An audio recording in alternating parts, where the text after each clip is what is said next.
अस्सलाम वालेकुम viewers, welcome back to our channel. तो आज जिस टॉपिक पे हमने लेक्चर अपना स्टार्ट करना है वो टॉपिक है best critical region, how to find a best critical region. तो उससे पहले हमें ये पता होना चाहिए कि हमारा बेस्ट क्रिटिकल रीजन होता क्या है। लेट्स सपोज कि हमारे पास एक सबसेट है सैम्पल स्पेस की जिसको हम कह देते हैं कि सी, और एक और subset of a sample space है जिसको हम कह देते हैं ए, या आप जो भी नाम दे दें, ए दे दें, बी दे दें, सही हो गया। तो हमारे पास दो subset of a sample space हैं। तो जो सबसेट ऑफ अ सी, ठीक है, हम सी को कह दें या ए को कह दें, चलिए हम सी को कह देते हैं कि सबसेट ऑफ सी जो है वो best critical region of size alpha कहलाएगी। कब कहलाएगी? जब 1 माइनस बीटा यानी उस सबसेट ऑफ सी पे power of the test maximise कर जाए तो हम उस क्रिटिकल रीजन को कहेंगे कि वो हमारा बेस्ट क्रिटिकल रीजन है। यानी जिस भी सबसेट के लिए हमारी पावर मैक्सिमाइज़ कर जाए, ठीक है, best critical region of size alpha होगा जहाँ पे power of the test maximise कर जाए। सो BCR यानी बेस्ट क्रिटिकल रीजन ये उस केस में होगा जब हमारा हाइपोथेसिस जो है वो simple H0 versus simple H1 होगा। तो हम BCR के थ्रू अपना best critical region find out करेंगे। अब हम देखते हैं कि हमने इसके क्वेश्चंस को कैसे सॉल्व करना है। तो सबसे पहले जैसे हमारे पास अगर क्वेश्चन नॉर्मल डिस्ट्रीब्यूशन का कोई भी क्वेश्चन गिवन है और हमें ये दे दिया है कि x फॉलो कर रहा है नॉर्मल को with mean mu and variance 36, sigma square की वैल्यू क्या आ गई है 36, और हाइपोथेसिस देख लें क्या दिया हुआ है कि simple H0 versus simple H1 का हाइपोथेसिस है। तो हम अपने BCR कैसे फाइंड आउट करेंगे, कैसे हम फाइंड करेंगे best critical region of size alpha, सही है। तो PDF ऑफ नॉर्मल हमारे पास जनरली PDF ऑफ नॉर्मल होता क्या है, ये सारे स्टेप्स फॉलो करके हम अपना BCR का कोई भी क्वेश्चन सॉल्व कर सकते हैं।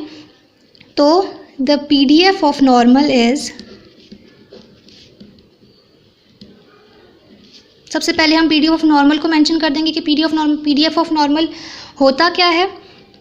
तो PDF ऑफ नॉर्मल हमारे पास होता है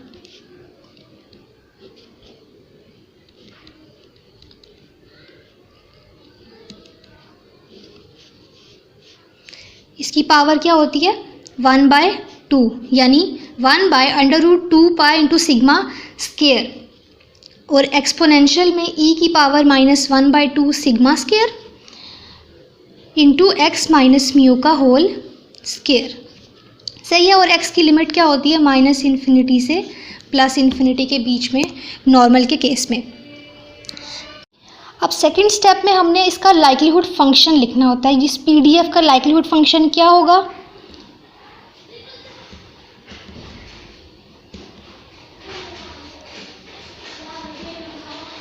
ठीक है, लाइक्लीहुड फंक्शन इसका क्या होगा, प्रोडक्ट ऑफ, ठीक है, product of f of x mu होता है। तो इसका प्रोडक्ट क्या होता है, इसका प्रोडक्ट क्या बनेगा, इसका प्रोडक्ट बनेगा 1/2 पाई सिग्मा स्केयर की पावर n/2, ठीक है, क्योंकि कांस्टेंट था तो कांस्टेंट की पावर में n/2 आ गया, और e की power -1/2 sigma square as it is आ जाएगा। और क्योंकि यहाँ पे वेरिएबल है तो क्या आ जाएगा समेशन x माइनस म्यू का होल स्केयर, सही हो गया। अब ये हमारे पास आ गया है लाइक्लीहुड फंक्शन। अब लाइक्लीहुड फंक्शन के बाद हम क्या मेंशन करेंगे, ये लाइक्लीहुड फंक्शन तो हमारा जनरल म्यू के लिए है, ठीक है। अब लाइक्लीहुड फंक्शन अंडर H0 क्या बनेगा, जहाँ जहाँ अंडर H0 में, जहाँ देखो अब यहाँ पे जो जो म्यू होगा वहाँ पे क्या वैल्यू आ जाएगी 50, और जब लाइक्लीहुड फंक्शन अंडर H1 लिखेंगे तो म्यू की वैल्यू में क्या आ जाएगा, म्यू की जगह पे 55। तो ये हम राइट कर लेते हैं। तो देखिए जहाँ जहाँ पे अब म्यू था वहाँ 50 H0 में, जहाँ जहाँ पे म्यू था म्यू की वैल्यू में हमने 50 डाल दिया, और क्योंकि यहाँ पे हमें वेरिएंस की वैल्यू 36 गिवन थी तो जहाँ जहाँ पे सिग्मा स्केयर था सिग्मा स्केयर की जगह हम 36 पुट कर देंगे। इसी तरह अंडर H1 में जहाँ जहाँ म्यू था वहाँ म्यू की वैल्यू में हमने 55 मेंशन कर दिया, और जहाँ सिग्मा स्केयर था सिग्मा स्केयर को हमने 36 से रिप्लेस कर दिया। तो हम नेमन पियर्सन लेमा का जो है वो थ्योरम फॉलो करते हुए अपना best critical region find out करते हैं। तो best critical region find out करने के लिए हम यूज़ कौन सा थ्योरम कर रहे हैं? हम नेमन पियर्सन लेमा का थ्योरम फॉलो कर रहे हैं जो कहता है कि रिजेक्ट H नॉट, क्योंकि क्रिटिकल रीजन बेसिकली हम रिजेक्शन रीजन ही होता है हमारे पास जहाँ पे हमारा H नॉट रिजेक्ट होना होता है। तो इस थ्योरम के मुताबिक reject H not best critical reason कैसे निकलेगा कि reject H not if likelihood function under H not divided by, यानी इन दोनों का रेशियो अंडर H नॉट और अंडर H1 का जो रेशियो है वो लेस देन और इक्वल टू K के हो, कोई भी वैल्यू, कोई भी कांस्टेंट वैल्यू K। सही है। अब हम इसकी जगह पे इन दोनों को पुट कर देंगे और थोड़ा सा सॉल्व करके अपना best critical region find out कर लेंगे। ये हमने दोनों रेशियो में अंडर H1 और अंडर H नॉट की वैल्यू लिख दी है, यानी कि जो भी under H not likelihood function था और अंडर H1 लाइक्लीहुड फंक्शन था उन दोनों का ratio less than equal to K से हमारा best critical region find out होगा।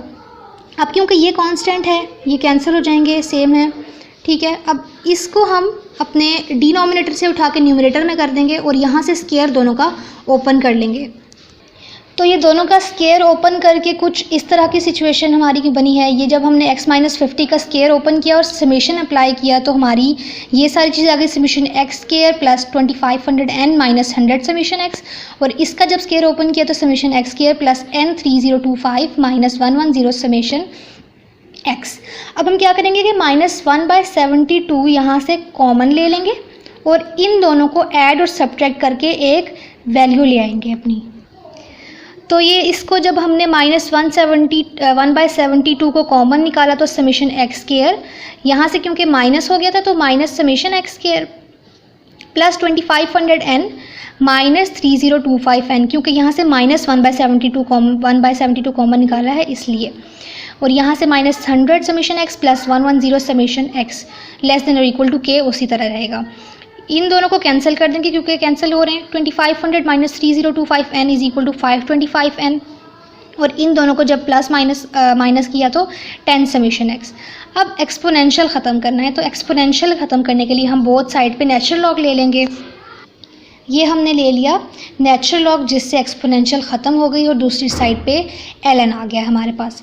सही हो गया। अब यहाँ से -1/72 को हमने डिवाइड हो रहा है तो यहाँ जाके क्या हो जाएगा मल्टीप्लाई, और क्योंकि -1/72 को हम इधर लेके आ रहे हैं तो नेगेटिव साइन की वजह से ये इनइक्वालिटी रिवर्स हो जाएगी। रिवर्स कैसे होगी? 10 summation x minus 525n is greater than और equal to -72 ln of k। क्योंकि हम माइनस के साइन के साथ ये चीज़ पूरी इस साइड पे लेके आ रहे हैं तो माइनस के साइन की वजह से ये इनइक्वालिटी रिवर्स हो गई है। ये कांस्टेंट है, इसको भी हम दूसरी साइड पे ले आएंगे तो 10 summation x is greater than और equal to -72 ln of k plus 525n। सही है। अब यहाँ पे सिर्फ समेशन x चाहिए तो हम 10 को भी यहाँ पे ले आएंगे, तो यहाँ मल्टीप्लाई हो रहा है तो 10 यहाँ जाके क्या हो जाएगा डिवाइड, तो summation x is greater than और equal to -72 ln of k plus 525n divided by 10। तो हमारा बेस्ट क्रिटिकल रीजन क्या आया कि summation x is greater than और इक्वल टू, ये क्या कोई भी कांस्टेंट है, इसको हम कह देते हैं कि ये हमारे पास c है तो ग्रेटर देन और इक्वल टू c, यानी बेस्ट क्रिटिकल रीजन हमारे पास क्या निकला कि summation x is greater then c which is the required condition. Required condition कैसे थी हमारे पास कि हमें बताया गया था कि बेस्ट क्रिटिकल रीजन निकालना है। हमें कैसे पता चलेगा कि हमारा बेस्ट क्रिटिकल रीजन सही आया है? तो आप ये देखें कि हमारे H1 पे हमारा क्रिटिकल रीजन बनता है, हम H0 पे वैल्यू देखा तो 50 है, H1 पे 55 है एंड 50 इज़ ग्रेटर देन 55। तो अगर हम यहाँ पे अपना साइन देखें तो summation x is greater then c, यानी कि ये हमारा क्रिटिकल रीजन सही निकला है which is the required best critical region of size alpha. तो ये हमने अपना पूरा एक क्वेश्चन सॉल्व कर लिया। तो किसी भी डिस्ट्रीब्यूशन का अगर क्वेश्चन आता है तो सारे फॉलोइंग स्टेप्स हम जो है वो फॉलो करके सारे एग्जैक्टली सेम स्टेप फॉलो करने हैं और इन सेम स्टेप्स को फॉलो करके एंड पे हमने अपना साइन H1 पे जाके देख लेना है कि H1 पे साइन यही था या नहीं। तो हमने जाके अपने H1 पे देख लिया कि हमारी H0 पे 50 थी वैल्यू और H1 पे 55 थी, यानी 50 इज़ लेस देन 55, यानी H1 पे ग्रेटर वैल्यू है, ग्रेटर देन 50 है, तो यहाँ पे साइन भी ग्रेटर का होगा, तो ग्रेटर का है, इसका मतलब है कि बेस्ट क्रिटिकल रीजन हमारा फाइंड आउट हो गया। इसी तरह अगर हमें कुछ क्वेश्चंस ऐसे गिवन होते हैं जिसमें अंडर H1 का PDF अलग से दिया होता है और अंडर H0 का PDF अलग से दिया हो, ठीक है। अंडर H0 के लिए इन्होंने हमें PDF कौन सा दिया है कि एक्सपोनेंशियल की पावर -1 डिवाइडेड बाय x का फैक्टोरियल, और लिमिट क्या है, x goes from 0 to infinity. और H1 के अंडर हमें क्या PDF दिया है कि 1/2 की पावर x + 1 एंड x की लिमिट क्या है 0 से इन्फिनिटी। तो हमें अपना best critical reason under simple H0 versus simple H1 में फाइंड आउट करना है, तो हम वही सेम स्टेप फॉलो करेंगे, ठीक है। अब हमें PDF क्योंकि ऑलरेडी गिवन है तो हम उसका लाइक्लीहुड फंक्शन पहले लिख लेंगे, ठीक है। अपना लाइक्लीहुड फंक्शन हम लिखेंगे LX ऑफ थीटा नॉट, इसका जब हम प्रोडक्ट लेंगे तो e की power -n divided by product of x का फैक्टोरियल। इसी तरह लाइक्लीहुड फंक्शन अंडर H1 भी सेम तरीके से हम 1/2 का प्रोडक्ट लेंगे x + 1, तो जहाँ x है वहाँ समीशन x और पावर में 1 की जगह पे n आ जाएगा, तो 1/2 की पावर समीशन x + n। अब सेम स्टेप में using Neyman Pearson lemma, Neyman Pearson lemma क्या कहता है कि रिजेक्ट H0 इफ इन दोनों का रेशियो, यानी likelihood function under H0 divided by likelihood function under H1 less than क्या हो, k हो, लेस देन और इक्वल टू k। सही है। अब लेस देन और इक्वल टू k ये हमने इसमें पुट कर दिया, अपने इस जो भी नेमन पियर्सन लेमा था उसके अंदर ये पुट किया। थोड़ा सा सॉल्व कर लेंगे। सॉल्व क्या करेंगे कि ये जो 2 की पावर में समीशन x + n है 1/2 है, तो ये 2 ऊपर जाएगा, तो 2 समीशन x + n e की power -n by product of x का फैक्टोरियल एज इट इज़, ठीक है। 2 इंटू ई की पावर -1 इंटू n, ठीक है, -n। ये कैसे हमने किया कि यहाँ 2 की पावर में n था, ठीक है, तो 2 की पावर का n जो है वो ये आ गया, सही है, 2 e की पावर -1 इंटू n, 2 की पावर n यूँ एज इट इज़ आ गया, और 2 समीशन x, इसको हम अलग से यूँ लिख सकते हैं ना कि 2 समीशन x इंटू 2 की पावर n। तो ये वही चीज़ की है कि 2 की पावर में n, ये 2 e की पावर इनवर्स ऑफ n ये अलग कर दिया, 2 समीशन x अलग कर दिया, डिवाइड बाय जो प्रोडक्ट ऑफ x का फैक्टोरियल था वो as it is less than और इक्वल टू k, ठीक है। अब ये एक्सपोनेंशियल भी तो हमने ख़त्म करना होता है, एक्सपोनेंशियल को ख़त्म करने के लिए हम ln ऑन बोथ साइड्स पे ln ले लेंगे, ठीक है। यहाँ पे जब ln अप्लाई किया तो ln ऑफ 2e की power -1 into n plus ln of 2 summation x, ln की प्रॉपर्टीज़ यूज़ की हुई हैं, minus summation ln of x का फैक्टोरियल। जब भी ln प्रोडक्ट पे लगता है तो समेशन बाहर आता है, और ln ऑफ x का factorial as it is less than और equal to ln of k। ये पावर में है तो ln की प्रॉपर्टी यूज़ करते हुए n ln ऑफ 2e का inverse plus summation x ln of 2, यहाँ से समेशन x और ln of 2 minus summation ln of ये उसी तरह as it is less than और equal to ln of k, सही है। अब हमने क्या करना है कि summation x ln of 2 minus summation ln of x का factorial less than equal to, जो भी हमारे पास कांस्टेंट था जिसमें x नहीं था उसको हम अपने राइट साइड पे ले जाएंगे। यहाँ पे हम इसको राइट साइड पे ले आए इस पूरी चीज़ को अपनी, और ये हमने कह दिया कि summation x ln of 2 minus summation x का समेशन ln ऑफ x का फैक्टोरियल इज़ लेस देन और इक्वल टू, जो पीछे कांस्टेंट वाला था उस पूरे को हमने कह दिया c, which is the required best critical reason for testing simple H0 versus simple H1। ये इस फॉर्म में आ जाएगा क्योंकि x दोनों में इन्वॉल्व हो रहे हैं, तो ये हमारा best critical region find out हो गया, यानी लेस का साइन होगा, सही है। अब फर्दर इसका क्वेश्चन है कि show that for n equal to 1 and k equal to 1 best critical region is this. अब हमने बेस्ट क्रिटिकल रीजन फाइंड करना है, और दूसरी बात ये है कि ये डिस्क्रीट कंडीशन है, ये कॉन्टीन्यूस केस नहीं है, डिस्क्रीट का केस है। सो फाइंड कर लेंगे हम पावर फंक्शन अपना, और पावर फंक्शन भी फाइंड आउट कर लेंगे और बेस्ट क्रिटिकल रीजन भी फाइंड आउट कर लेंगे। तो n इक्वल टू 1 और k इक्वल टू 1, जहाँ जहाँ पे हमारा n इक्वल टू n और k था वहाँ पे हम अपना 1 पुट कर लेंगे, और ये हम किस पे अप्लाई करेंगे, जो इससे पहले वाला स्टेप था, इसको हमने c कह दिया था, बट हम c की जगह वैल्यू पुट करेंगे। तो वो क्या था, देखें n1 और k1, समीशन जहाँ पे है वहाँ पे भी 1 हो जाएगा, तो यहाँ समीशन x ln ऑफ 2 था, तो x1 ln of 2 minus ln of x1 का फैक्टोरियल लेस देन और equal to ln of k था, तो ln of 1 minus 1 ln of 2 e की पावर -1। इसको थोड़ा सा सॉल्व करेंगे तो इसको हमने थोड़ा सा सॉल्व किया। x1 ln of 2 minus ln of x1 का factorial is less then minus ln of 2 in exponential of -1, क्योंकि ln ऑफ 1 इक्वल टू 0 होता है, तो वहाँ पे हमने 0 पुट कर दिया। अब ये x1 है तो ln ऑफ 2x1 यहाँ से ये पावर में चला जाएगा by using the properties of natural log. ठीक है, माइनस ln ऑफ x1 का factorial less then minus ln of 2e, ये एज इट इज़ रहेगा। क्योंकि 2 की पावर -1 है तो उसको हम डिवाइड में भी लिख सकते हैं, तो मैं आगे आपको बताती हूँ कि ये क्या है। इसके बाद ln की प्रॉपर्टीज़ खोलने के बाद अब इसमें भी ln की प्रॉपर्टी हम वापस लगा देंगे कि ln की प्रॉपर्टी होती है कि 2x1 बाय x1 का फैक्टोरियल, अगर हम इसको ओपन करें तो यही चीज़ वापस आ जाती है, is less than ln of e by 2। अब ये 2 बाय e की पावर -1 कैसे किया? अगर यहाँ पे -1 था तो ln की प्रॉपर्टी यूज़ करते हुए -1 को हम यहाँ पे ले आए, e की पावर -1 है तो ये डिवाइड में आ गया 2 बाई ई। अब ये -1 ओपन होगा तो e बाई 2 यानी एक्सपोनेंशियल बाय 2, ln से कैंसिल और 2x1 बाय x1 का factorial less than equal to e by 2। अब ये हमारे पास कंडीशन बन गई। ठीक है, ये हमने e एक्सपोनेंशियल बाय 2 ये करके अपनी वैल्यू निकाली तो 1.3591 आ गई। अब यहाँ पे हम x इक्वल टू 0, 1, 2, 3 रख के पुट करके देखते जाएंगे। जब हमने 0 पुट किया तो वैल्यू आ गई 1 इज़ लेस देन 1.3591, सेटिस्फाइड।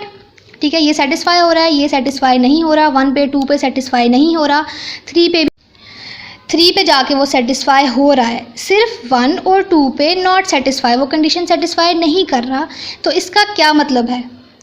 तो इसका ये मतलब है कि जिन जिन नंबर्स पे वो सेटिस्फाइड कर रहा था वो हमारे क्रिटिकल रीजन में आएंगे, और जिन पे वो सेटिस्फाई नहीं कर रहा है वो हमारे क्या है? Acceptance region. तो यहाँ से हमने अपना क्रिटिकल रीजन और एक्सेप्टेंस रीजन फाइंड आउट कर लिया। सही है। अब हमने पावर फंक्शन निकालना है अल्फा और 1 माइनस बीटा अगर निकालना है तो अल्फा निकालने के लिए हमने पढ़ा था कि probability of reject H not when H naught is true. Rejecting H not की क्या है हमारे पास, कितनी वैल्यू है? 0 से लेके 0, 3, 4 से लेके आगे इन्फिनिटी तक, और H naught is true. H naught is true पे हमें क्या गिवन था? Theta equal to theta naught. अब हम 0 से इन्फिनिटी तक की तो नहीं निकाल सकते प्रोबेबिलिटीज़, तो हम क्या करेंगे? बीच वाली निकाल लेंगे। तो 1 minus P probability of X equal to acceptance region theta equal to theta naught. अभी हम प्रोबेबिलिटी के रूल्स लगा दिए, यहाँ समेशन अप्लाई किया और यहाँ पे एक वैल्यू आ गई 0.4482। इसी तरह 1 माइनस बीटा भी क्या था कि rejecting H not when H one is true. अब एच वन इज़ ट्रू के लिए है तो क्योंकि यहाँ एच नॉट इज़ ट्रू था तो एच नॉट का PDF यूज़ हुआ, यहाँ एच वन है तो एच वन का।